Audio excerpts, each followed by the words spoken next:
Hi! For today's video, mag-share ako sa inyo kung paano tayo mag-edit ng videos using CapCut as a beginner. So, dahil meron na akong CapCut, i-click ko na lang tong part ng open. Kapag mag-create tayo or mag-edit tayo, dito tayo sa part ng edit. Tapos, meron kayong makikita dito na new project. Ibig sabihin, gagawa pa lang tayo ng i-edit natin na video. I-click lang natin tong part ng new project. So, dito, mapupunta tayo sa gallery natin. Merong part ng videos, merong part ng photos. Makakapag-create din po kasi tayo ng video out of our photos. So, meron akong gagawing dalawang example na video. Isang naka-portrait or nakatayo, isang naka-landscape which is yung nakahiga.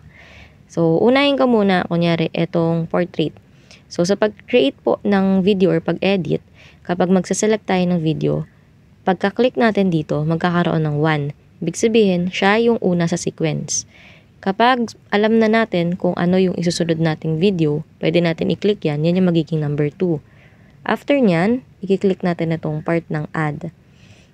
Tapos, magko-compress lang yan since galing kasi sa iPhone. Pero kapag screen recording or galing lang sa mismong phone mo yung video, wala nang compress na magaganap. So, na-add na yung video. Makapansin nyo dito, itong pinakauna kong video na ginamit is naka-portrait. So, itong naka-portrait na to, meron tayong second video dito na naka-landscape. So, mangyayari, ganito yung itsura niya. Naka-landscape yung video, color black yung nandito. So, ito po yung tatandaan natin sa pag-create po ng or pag-edit ng video. Kung ano po yung una po nating sinelect, yun po yung magiging format ng entire na video. So, dahil ang una kong sinelect is ito pong naka-portrait, lahat po ng video, following videos is naka-portrait. Pero okay lang naman yun, since pa pwede naman po natin yang ayusin. So, kunyari, ipopost ko kasi to sa YouTube. Dahil ipopost ko to sa YouTube, ang gagawitin ko is yung naka-landscape. So, ang gagawin po natin, dito po sa babang icon, scroll po natin yan, hanapin po natin itong part ng aspect ratio. Nandito yung mga different aspect ratio, pero mainly, dalawa lang yung ginagamit ko, pero nasa inyo naman yan. Una is itong 9:16 at saka 16:9. Itong 9:16, ginagamit siya sa Reels, ginagamit siya sa Shorts. Itong 16:9, ginagamit siya kapag sa YouTube, kasi ito yung mga pang long form videos. Kapag nakaselect tayo, kunyari, long form video, i-click lang natin itong part ng check. Ibig sabihin, kahit na nag-start tayo sa video na naka-portrait, ang mangyari dyan, yan po ay naka-landscape. So, entire video is naka-landscape na po yan. Ngayon, ano yung gagawin natin sa pag-edit? Kunyari, dun tayo sa basics. Pagka-cut or pag-trim. So, for example is, na-play ko na yan. Hindi ko muna ipi-play kasi maririnig yung boses ko dyan. Pero yun nga, kunyari naka-play siya. May dead air. May dead air sa part na to. Ang gagawin natin is tatanggalin natin dead air na yun. I-click natin si video. Once na-click natin si video, automatic na mag-appear itong part ng split. Pagka-click natin ng split, mahahati yung video sa dalawa. Pwede natin i-play ulit ito. Tapos, kunyari, ang dead air ay hanggang sa part na to. So, dahil hanggang sa part na to, yung dead air, i-split ko ulit yan. Pagka-click natin ng split, mahahati ulit yung video. Ika-cut na natin or i-delete na natin etong video na nasa gitna or yung pulse dead air. I-click natin yung video na yun. Tapos, meron tayong makikita dito na delete. Tatanggalin natin siya. So, another option. Pwede tayo na hindi mag-split. Ida-drag lang natin. Ibabak ko na lang ito kasi may cursor naman dito na redo. So, ayan siya. Bumalik yung aking ginawa. Ang gagawin ko naman dito, babalik ulit. Yan. Para isa lang yung cut. For example, hanggang dito lang yung dead air. Isaselect ko lang yung video. Makita ninyo dito sa part ng dulo, merong color white. Ida-drag nyo lang yan siya papunta dito sa dulo para makat. So, dalawa yung step para mag-split ng video. Yung una kong tinuro, tsaka ito. Aside from that is, pwede tayo dito magpabilis ng video. So, under pa rin po nitong part ng edit, i-click lang natin yan. Nandito kasi yung part ng split. So, pupunta naman tayo sa part ng speed. Para usually sa mga nagta-travel na vlog, pag nasa biyahe, di ba, minsan iba ang bilis ng biyahe, dun sa video, yun yung speed. Click lang natin tong speed. Tapos, i-click natin tong part ng normal. Under ng 1, pag naka 1 times yan, yan po yung normal na duration ng video. Kagaya nito, 24 seconds ang normal duration. Kapag papunta itong bilog dito, minove natin sa kaliwa, mas magtatagal or hahaba yung video. For example, yung 24 seconds magiging 1 minute and 20 seconds. Magiging sobrang bagal nga lang ng video. Pero kapag papunta sa kanan, yung bilog na to, mas iikli or mas bibilis yung video. Gaya nito, naging 16 seconds na lang itong 24 seconds na video. Kapag okay yan sa inyo, i-click nyo lang itong part ng check. Pero sa akin, dahil normal lang gusto ko, iiwan ko lang siya dito sa 1 times. Then, i-click ko itong part ng check. After that, pag okay na siya, pwede naman tayo mag-proceed dito sa may part po ng effects or animations. Pero ito is hindi ko naman usual ginagamit as a beginner. So, i-move na natin yan. Hanap tayo dito ng pwedeng gawin under ng edit. So, ito naman is under po siya ng remove background. So, pwede tayo mag-remove background dito. Pero ito po ay mamaya natin gagamitin. Pero, siguro i-share ko na lang din sa inyo. I-exit muna natin to. Pwede tayo magpunta dito sa part ng overlay. Sa part ng overlay, sa video ninyo is magpapatong kayo ng isang picture or panibagong video. So, i-click natin to.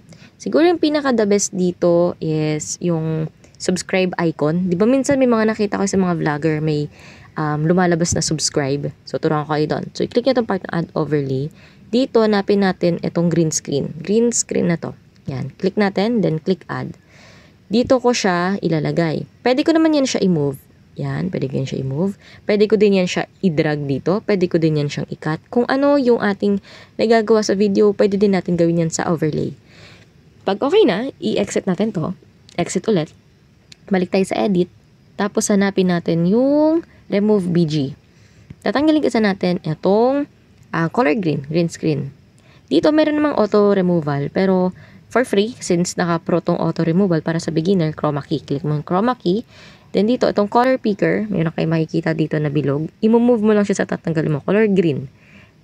Tada! Tapos pag okay na dyan, pag okay na sa color green, pupunta tayo dito sa part ng intensity. Todo mo yan. Wag too much. Kapag too much natin, lalabo din yung iba. Ayun, no? Kagaya nito. Nawala na din yung white. So, isakto lang natin. Kunyari, 22 lang.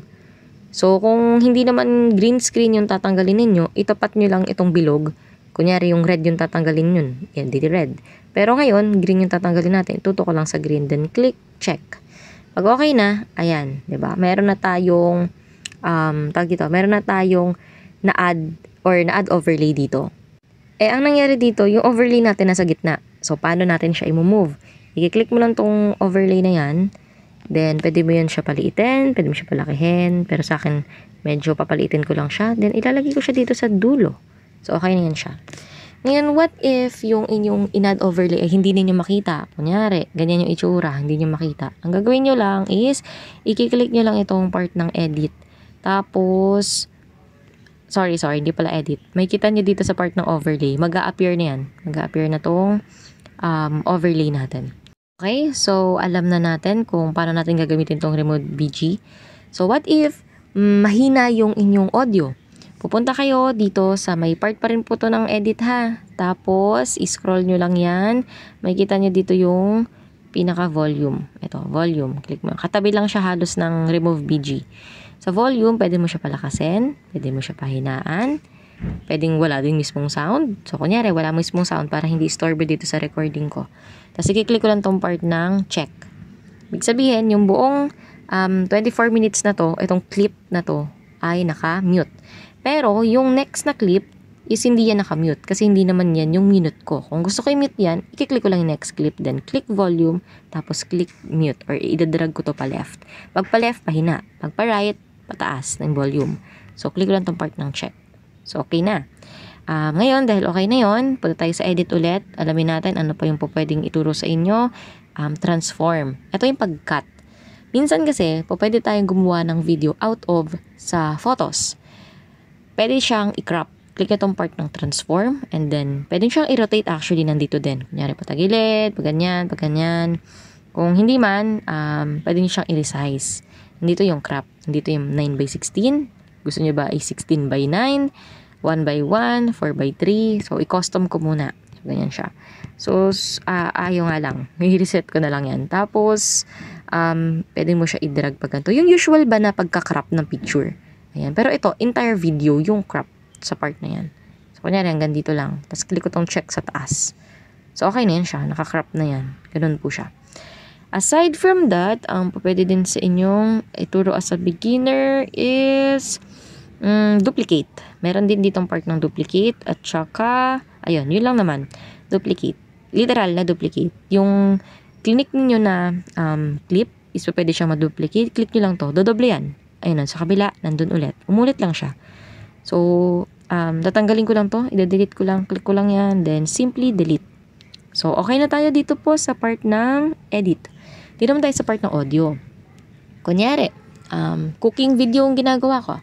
Habang naghihiwa ng sibuyas, nakatutok yung camera dun sa sibuyas na hinihiwa. And di ako makapagsalita kasi nag-focus ako sa pagluluto. Maglalagay ako ngayon ng voice over. Nandito tayo pupunta sa part ng audio. Under ng audio, hanapin nyo dito sa dulo itong part ng record.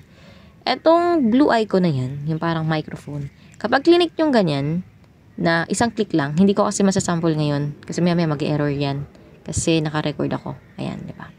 So, ito nga, pag nagganyan siya, makikita natin dito na naka-on na yung recording. Maririnig nyo na yung boses natin. Pag okay na yan, i-stop nyo is i-click nyo lang ulit yan. Tapos click nyo tong part ng check. Usually, meron kayong makikita dito na blue icon. Ganyan, blue. Which is, yun na yung recording ninyo. Hindi ko lang masample ngayon kasi nga, nagre-record mismo ko sa screen recording. Second option, click nyo tong record, long press. Ibig sabihin din na kayo mag-iintay ng 3, 2, 1 second. Long press. Pag na-long press nyo yun, pag binitawan nyo, stop yung recording. Then click check. Sa pagre-record, or kunyari, naka-record na kayo ng voiceover, pwede kayo dong mag-split. I-click nyo lang yung recording. Kunyari, ang recording is etong, for example lang, ang recording is etong nasa add overlay. Pwede nyo siyang i-split. Pwede nyo siyang i-cut. Pwede nyo siyang i-drag. So, pwede nyo siyang i-move. Ganun po siya. Same lang din sa pag-cut ng videos kanina. So, aside from that, kunyari, nagta-travel kayo, travel vlogger, nakamute yung video, gusto niyo may background, or kahit hindi kayo nakamute, may little background lang na music sa likod ninyo. Gagawin ninyo, under pa rin siya ng audio. Pero dito, sounds. Click nyo itong part ng sounds. Tapos, dito, dalawa yung option. Pwede na nasa phone nyo na yung sound or yung music. Pwede na may recommended dito. Kaso, usually, pag nasa recommended, nakaka-copyright yan. Pero, ayun nga, dito sa part ng recommended, i-click nyo lang yan, then click plus. Mapupunta yan dito sa part na yan. Pwede ko siya i-cut. Yan, i-cut. Delete ko para hanggang dito lang. Pwede ko siyang pahinaan ng volume. Click ko lang yan. Volume. Ayan. Pwede ko siya pahinaan. I-mute din. Konti lang yung sound. Then click check. Pwedeng ganyan. Aside from that is, wait lang, delete natin. Yan, para hindi kayo malito. Punta ulit tayo ng sound. Pwede kayong magpunta dito sa may part ng folder. Ibig sabihin dito, nasa device ninyo yung inyo pong music. Click nyo ng device. Sa akin kasi walang music dito sa device ko. So, wala akong masasample. I-click nyo lang yun. And then, yun yung maa-add na music dito sa inyo pong video. Aside from that, I think okay na tayo dito sa part ng audio. Dito tayo sa part ng text. So, for example, nandito tayo sa intro. Ang text natin ay, hi guys. Kunyari, hi guys. Click natin itong part ng text. Then, click add text. Dito sa add text, kunyari, wag na yung hi guys. Kaya, try natin, welcome to my channel. Ayan. Itong welcome to my channel, usual na usual. Gusto natin i-edit or pagandahin. Pupunta tayo sa part ng fonts. Sa fonts, madami ditong pamimilian. Although, marami ding pro, pero may libre naman. Once na walang pro na nakasulat, for free yan. Para sa mga beginners, pwede tayo mag-try ng hindi muna pro, para hindi tayo gagastos. Click natin itong italic or italic. Para mapaliit, pwede natin siya i-drag dito, paliit, pwedeng palaki, pwedeng sakto lang. Then, pwede tayong pumunta sa style. Dito sa style, sample, itong black yung nasa labas, yan, white yung nasa loob. Paano kung ang gagawin ko dito is, yung nasa loob is iba yung kulay. Kung wala dito sa pamimilian, kunyari itong blue. Kung wala dyan yung pamimilian, kunyari pink kasi yung gusto ko. Dito sa text, ang gagawin ko, hahanapin ko dito itong part ng text. Try ko lang tong pink. Subok tayo. Sana may color pink. Ito pink. Pag click ko yung pink, papupunta dun sa loob. Kanina diba blue? Yung text niya, naging pink kasi gusto ko ng pink. I-move ko siya dito sa gilid. Ayan. Tapos, Kung ang gusto ko ay color red, yung nakasulat, yung stroke, pupunta tayo sa stroke, gagawin ko siyang color red.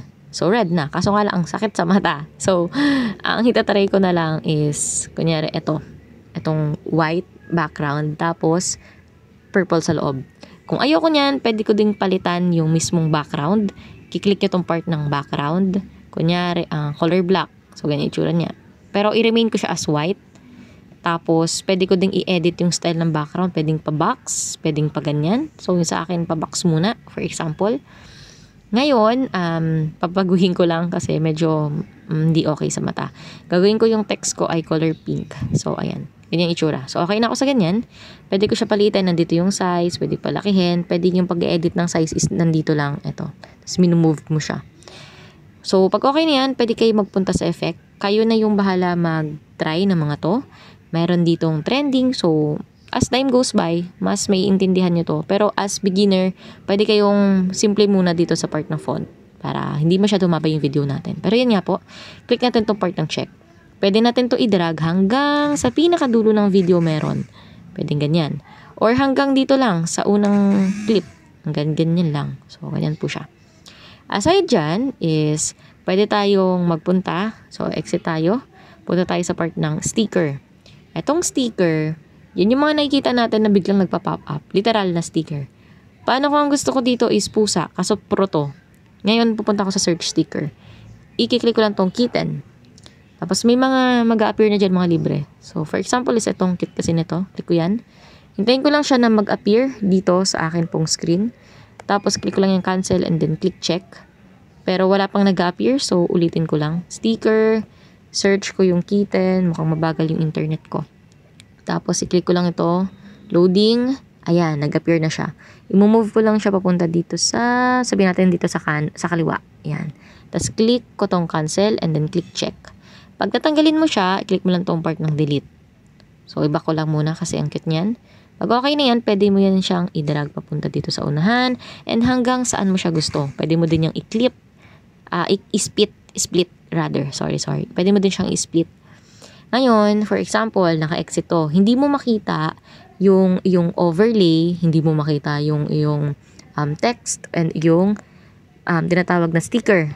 So, hindi siya nakiklik kasi gusto mo tanggalin. Pagkatanggalin mo yan siya, of course, kapag itong letters na to, punta kayo sa text para mag-appear siya dito sa baba. Tapos, pwede mo siya i-delete and i-edit. Kabilang doon sa text yung pinaka-sticker.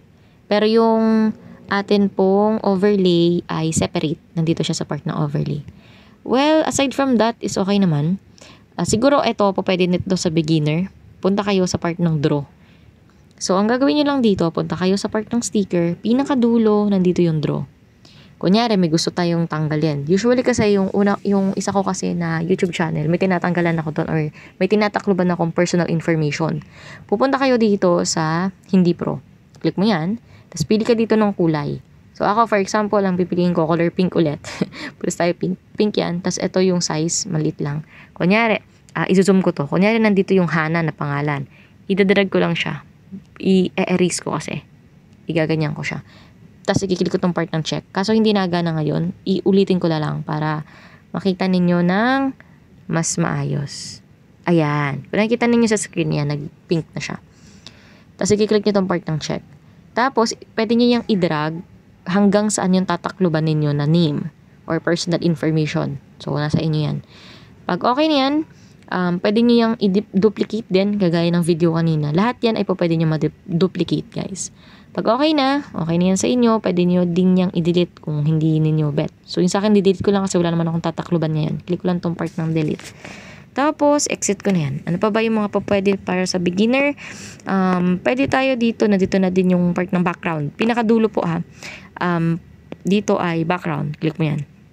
Dito, meron tayong option na color. So, yung color, click natin yan. Usual lang, as in mula umpisa ng video hanggang dulo ng video, iisang kulay. Kunyari, gray. Lahat ng background niyan, gray. In short lang po, yung background color na yan, or kahit anong background, makikita lang yan, of course, kung yung iyong video ay kailangan ng background. Kasi tignan nyo, dito tayo sa dulo. Bali wala naman yung background dito. Yan sa part na, wait lang, nasa na yun. yan, yung long form video, yung pang YouTube, diba? Hindi naman kita yung background dyan. So, okay lang kahit walang background. Pero kung ganitong klaseng video na kailangan ng background, maglalagay tayo ng background. Ngayon, click na itong part ng color. Ang pinili ko ay gray. Kunyari, pabaguhin ko, hanap ka lang dito ng color pink. Pero sobrang sakit sa mata, grabe. For example, meron pala dito, share ko lang. Pwede nyo i-click itong parang pen, tapos hanap kayo dito ng gusto mong kakulay. Kunyari, kakulay ng hair ko, brown. Yan, tapat ko lang siya. Yun na yung kulay, brown. Tapos i-click ko itong part ng check. But, before that, pwede nyo i-click tong apply to all para lahat is meron na. Ayan, lahat meron na yan. Para lang yung long form. So, click ko tong part ng check.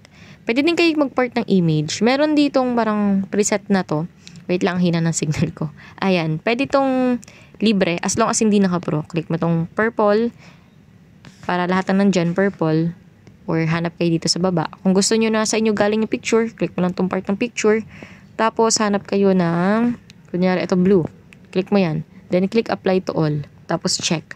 Para lahat yan, naka-color blue. Ganun po siya. Aside from that, meron din ditong blur. Dito sa blur, 4. Semi-blur, medyo blur, sobrang blur, pinaka-blur. Tapos, apply to all. Then, click, check. So, ganun po siya. Ayun lang naman yung mga kailangan para sa mga beginner. Like, mag-start kayo ng YouTube channel, ganun. For example, etong video na to, nandito siya sa part na yan. I-move natin. Click mo lang yung video, pwede mo siya i-move. Yan, simply move dito. Tada! So, okay na siya. Another clip, move ulit natin. Click natin yan. Move natin. Or actually, pwede mo siyang i-zoom. Like, ganyan. Pwedeng ganun.